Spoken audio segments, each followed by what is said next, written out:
Phone ಸ್ನೇಹಿತ ಅಲ್ಲ, future ತಿನ್ನೋ ಸ್ನೇಕ್.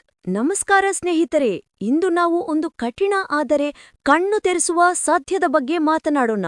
ಫೋನ್ ಸ್ನೇಹಿತ ಅಲ್ಲ, ಅದು ನಮ್ಮ ಭವಿಷ್ಯವನ್ನು ನಿಧಾನವಾಗಿ ತಿನ್ನೋ ಹಾವು. ಇಂದಿನ ಯುವಕರ ಕೈಯಲ್ಲಿರುವ ದೊಡ್ಡ ಶತ್ರು ಹೊರಗಿನ ಶತ್ರು ಅಲ್ಲ, ಅದು ನಮ್ಮ ಜೇಬಿನಲ್ಲಿ ಕುಳಿತಿರುವ ಆ ಸಣ್ಣ ಸಾಧನ. Google, YouTube, Instagram, reels, games ಇವುಗಳು ಶತ್ರುಗಳಲ್ಲ.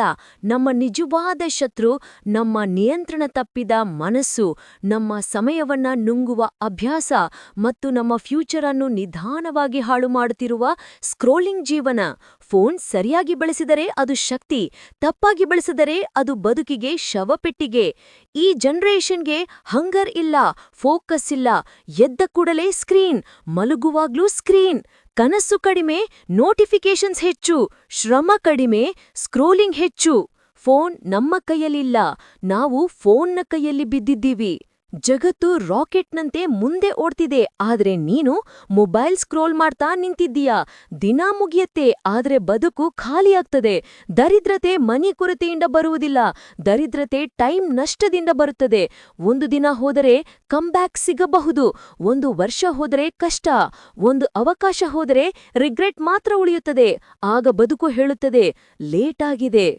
ಫೋನ್ ನಮ್ಮ ಫ್ಯೂಚರ್ಗೆ ಸ್ಲೋ ಪಾಯ್ಸನ್. ಸ್ನೇಕ್ ಬೈಟ್ ಮಾಡಿದರೆ ಕೆಲ ಗಂಟೆಗಳು ಹಾಳು, ಫೋನ್ ಬೈಟ್ ಮಾಡಿದರೆ ಕೆಲವು ವರ್ಷಗಳು ಹಾಳು.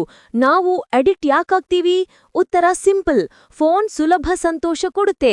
ಒಂದು ಕ್ಲಿಕ್ಗೆ ಎಂಟರ್ಟೈನ್ಮೆಂಟ್, ಒಂದು ಸ್ವೈಪ್ಗೆ ಡೋಪಮಿನ್, ಒಂದು ನೋಟಿಫಿಕೇಶನ್ಗೆ ಎಕ್ಸೈಟ್ಮೆಂಟ್. ಆದರೆ ಸುಲಭ ಸಂತೋಷ ನೀಡಿ ಬದುಕನ್ನು ಕಠಿಣ ಮಾಡುತ್ತದೆ. ಕಠಿಣ ಶ್ರಮ ಫ್ಯೂಚರ್ ಅನ್ನು ಮಹಾನ್ ಮಾಡುತ್ತದೆ. ಫೋನ್ ಬಳಸೋದು ತಪ್ಪಲ್ಲ, ಫೋನ್ ಸಮಸ್ಯೆ ಅಲ್ಲ, ನಿಯಂತ್ರಣವಿಲ್ಲದ ಮನಸ್ಸೇ ಸಮಸ್ಯೆ. ಸಾಧನ ನಿನ್ನ ಸೇವಕವಾಗಿರಬೇಕಾದರೆ ಅದು ನಿನ್ನ ಮಾಸ್ಟರ್ ಆಗಿಬಿಟ್ಟಿದೆ. ನೀನು ಫೋನ್ಗೆ ಸ್ಲೇವ್ ಆಗಿರುವ ಲಕ್ಷಣಗಳು ಸ್ಪಷ್ಟ. ಬೆಳಗ್ಗೆ ಕಣ್ಣು ತೆರೆದೊಡನೆ ಫೋನ್, ರಾತ್ರಿ ನಿದ್ದೆ ಬರುವವರೆಗೂ ಫೋನ್.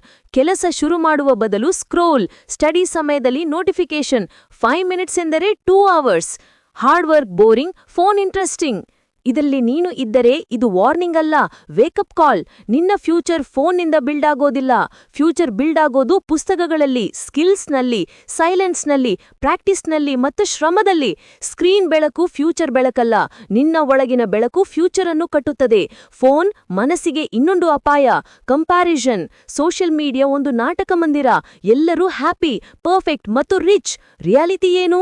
ಸಾಧನೆ ಇಲ್ಲದೆ ಸ್ಕ್ರೋಲ್ ಮಾಡ್ತಾ ಸಮಯ ಹಾಳು ಮಾಡುವ ಕ್ರೌಡ್. ಕಂಪ್ಯಾರಿಸನ್ ಇನ್ಸೆಕ್ಯೂರಿಟಿ ತರುತ್ತದೆ, ಇನ್ಸೆಕ್ಯೂರಿಟಿ ಫಿಯರ್ ತರುತ್ತದೆ, ಫಿಯರ್ ಲೇಜಿನೆಸ್ ತರುತ್ತದೆ, ಲೇಜಿನೆಸ್ ಲೈಫ್ ವೇಸ್ಟ್ ಮಾಡುತ್ತದೆ. ಮೈಂಡ್ಗೆ ಒಂದು ಪ್ರಶ್ನೆ ಕೇಳು, ಫೋನ್ ಓಪನ್ ಮಾಡುವುದೇನಕ್ಕೆ? ಉತ್ತರ ಇಲ್ಲ ಅಂದ್ರೆ ಅಡಿಕ್ಷನ್. ಫೋನ್ ನೋಡಿದ ಮೇಲೆ ಟೈಮ್ ಎಷ್ಟು ಹೋಯ್ತು? ಉತ್ತರ ಗೊತ್ತಿಲ್ಲ ಅಂದ್ರೆ ಡೇಂಜರ್. ಇದಕ್ಕೆ ಸೊಲ್ಯೂಷನ್ ಏನು? ಮಾರ್ನಿಂಗ್ ಮೊದಲ 1 ಗಂಟೆ ಫೋನ್ ಬೇಡ. ಸೋಷಿಯಲ್ ಮೀಡಿಯಾಗೆ ದಿನದಲ್ಲಿ ಫಿಕ್ಸ್ ಟೈಮ್, ಬೆಳಗ್ಗೆ 30 ನಿಮಿಷ, ಸಂಜೆ 30 ನಿಮಿಷ. Notifications off. ಲೈಫ್ನ ನಿಯಂತ್ರಣ ಆಪ್ಗಳಿಗಲ್ಲ, ನಿನ್ನಲ್ಲಿರಬೇಕು. ಸ್ಟಡಿ ವರ್ಕ್ ಸಮಯ ಏರೋಪ್ಲೇನ್ ಮೋಡ್, ಇದು ಫೋಕಸ್ಗೆ ಮಹಾಮಂತ್ರ. ನಿದ್ರೆ ಸಮಯಕ್ಕೆ ಫೋನ್ ಬೇಡ, ಮೈಂಡ್ ಕಾಮ್. ಸ್ಕ್ರೋಲಿಂಗ್ಗೆ ಬದಲಾಗಿ ಪುಸ್ತಕ, ನಡೆಯುವಿಕೆ, ಮೆಡಿಟೇಷನ್, ಸ್ಕಿಲ್ ಲರ್ನಿಂಗ್. ಪ್ರತಿದಿನ ನಿನ್ನನ್ನೇ ಕೇಳು, ಇವತ್ತು ನಾನು ಫೋನ್ಗೆ ಸೋತೆ ಅಥವಾ ಫ್ಯೂಚರ್ಗೆ ಒಂದು ಹೆಜ್ಜೆ ಇಟ್ಟೆ? ಫೋನ್ನಿಂದ ದೂರ ಇರುವ ಕಾರಣ ಬೇಕಾ? ಯಾರು ತಿಂತಾರೆ? ನಿನ್ನ ಫ್ಯೂಚರ್. ಯಾರು ನೋಡುವರು? ನಿನ್ನ ಪೇರೆಂಟ್ಸ್ನ ನೋವು. ಯಾರು ಸಫರ್ ಮಾಡ್ತಾರೆ? ನಿನ್ನ ಮನಸ್ಸು. ಯಾರು ರಿಗ್ರೆಟ್ ಮಾಡ್ತಾರೆ? ನೀನೇ. 5 ವರ್ಷಗಳ ನಂತರ ಫೋನ್ನಲ್ಲಿ ಸ್ಕ್ರೋಲ್ ಮಾಡಿದ ಕ್ಷಣಗಳು ನೆನಪಾಗುವುದಿಲ್ಲ. ಆಗ ನೆನಪಾಗುವುದು ನಿನ್ನ ಕಾರ್ಯ, ನಿನ್ನ ಸಾಧನೆ, ನಿನ್ನ ಗ್ರೋತ್. ಲೈಫ್ ನಿನ್ನನ್ನು ಕರಿತಾ ಇದೆ, ಡ್ರೀಮ್ಸ್ ನಿನ್ನನ್ನು ಕಾಯ್ತಾ ಇದೆ, ಪೇರೆಂಟ್ಸ್ನ ನಂಬಿಕೆ ನಿನ್ನಲ್ಲಿದೆ, ಫ್ಯೂಚರ್ ನಿನ್ನ ಕೈಯಲ್ಲಿದೆ. ಫೋನ್ನ ಡಿಸ್ಪ್ಲೇಯಲ್ಲ. Phone down, head up, work on yourself. ನೀನು ಜಗತ್ತನ್ನು ಸ್ಕ್ರೋಲ್ ಮಾಡಲು ಜನ್ಮ ಹಾಕಿಲ್ಲ, ಜಗತ್ತೇ ನಿನ್ನನ್ನು ನೋಡುವಂತಾಗಬೇಕಿದೆ.